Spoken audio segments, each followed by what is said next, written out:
আসসালামু আলাইকুম ওয়া রাহমাতুল্লাহি ওয়া বারাকাতুহু।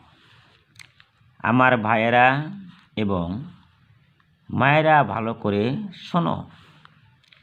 মানুষের মৃত্যুর সময় পানির পিপাসায় কলিজা ফাটিয়া যাবে। 7 দরিয়ার পানিও যদি মুখে ঢেলে দেওয়া হয় তবুও পিপাসা যাবে না। আজরাইল রুহুকে টেনে গলা পর্যন্ত আনলে আজরাইল নিজেই রুহু বাহির করেন।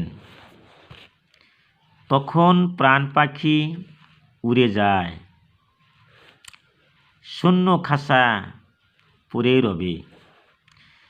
যখন খাটের উপর রেখে জানাজার দিকে চারিজনে কাঁধে লয়ে অগ্রসর হয়, তখন সন্তানেরা হায় আমার মা, হায় আমার বাবা বলে পিছনে পিছনে দৌড়াইয়া ছুটে। তখন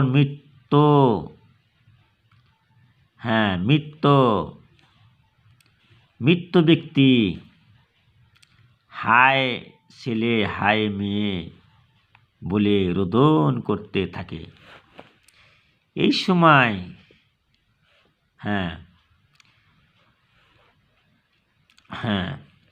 এবং মুর্দা ব্যক্তি এমন জোরে চিৎকার করে যাহা জিন আর মানুষ ব্যতীত সকল প্রাণী শোনে। মুর্দা বলে, ও আমার আত্মীয় স্বজনেরা, আজ বুঝি তোমরা আমাকে জনমের মতো বিদায় দিলে। বিশ্বনবী সাল্লাল্লাহু আলাইহি সাল্লাম বলেছেন,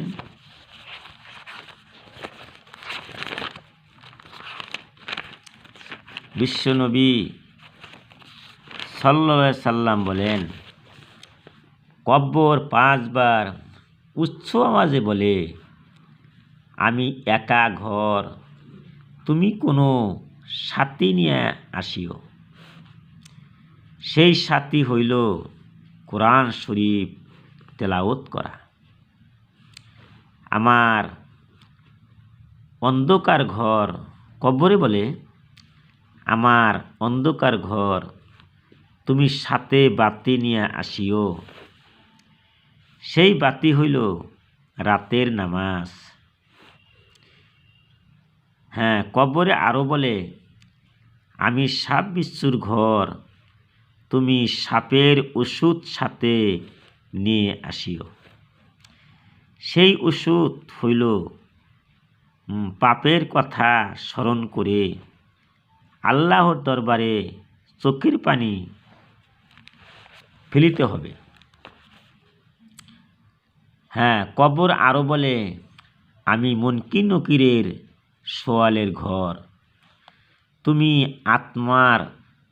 আত্মা রক্ষার জন্য বেশি বেশি লা ইলাহা ইল্লাল্লাহু জিকির সাথে নিয়ে আসিও।